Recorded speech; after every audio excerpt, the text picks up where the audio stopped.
જેસલમેરથી અમદાવાદ તરફ જઈ રહેલી એક મુસાફર બસમાં મોડી રાત્રે અચાનક આગ લાગી જતા બસમાં બેઠેલા મુસાફરોમાં ભારે ભય અને ગભરાટનો માહોલ સર્જાયો હતો। આગ ભભૂકતા મુસાફરો પોતાના જીવ બચાવવા માટે ચાલુ બસમાંથી જ કૂદી પડ્યા હતા। આ ભયાનક ઘટનામાં અંદાજે 7 જેટલા લોકો ઈજાગ્રસ્ત થયા હોવાનું જાણવા મળ્યું છે, જ્યારે એક વ્યક્તિના મોતના સમાચાર પણ સામે આવ્યો છે। પ્રાપ્ત માહિતી મુજબ બસમાં અચાનક આગ લાગતા પળવારમાં ધુમાડો ફેલાઈ ગયો હતો। મુસાફરોની સ્થિતિ ગંભીર લાગતા તેઓ જીવ બચાવવા માટે બસમાંથી કૂદી પડ્યા હતા। ઘટનાની જાણ થતાં જ 108 એમ્બ્યુલન્સ અને ફાયર બ્રિગેડની ટીમ પણ તાત્કાલિક ઘટનાસ્થળે પહોંચી ગઈ હતી। રેસ્ક્યુ કામગીરી દરમિયાન બસમાં ફસાયેલા મુસાફરોને બહાર નીકાળી 108 એમ્બ્યુલન્સ તેમજ સરકારી વાહનો દ્વારા સારવાર માટે ધાનેરા ખસેડવામાં આવ્યા હતા।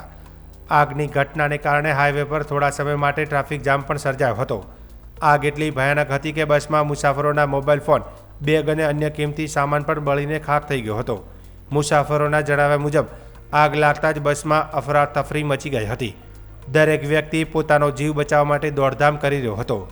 આ ઘટનામાં ધાનેરા રેફરલ હોસ્પિટલની ગંભીર બેદરકારી પણ સામે આવી હોવાનો સ્થાનિકોએ આક્ષેપ કર્યો છે। ઈજાગ્રસ્તોને સારવાર માટે હોસ્પિટલ લઈ જવામાં આવે ત્યારે હોસ્પિટલનો દરવાજો બંધ હતો અને સ્ટાફ સૂતો હતો। 108ના કર્મચારીઓએ વારંવાર દરવાજો ખખડાવ્યો અને સ્ટાફે દરવાજો ખોલ્યો હતો। સ્થાનિક નાગરિકોના જણાવ્યા અનુસાર રાત્રિના સમયે હોસ્પિટલમાં ડોક્ટર અને સ્ટાફ ઉપલબ્ધ રહેતા નથી।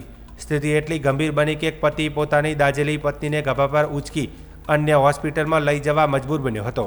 આ સમગ્ર ઘટનાએ આરોગ્ય તંત્રની કામગીરી પર સવાલો ઊભા કર્યા છે। હાલ તો આગ લાગવાના કારણ અંગે તપાસ હાથ ધરવામાં આવી રહી છે।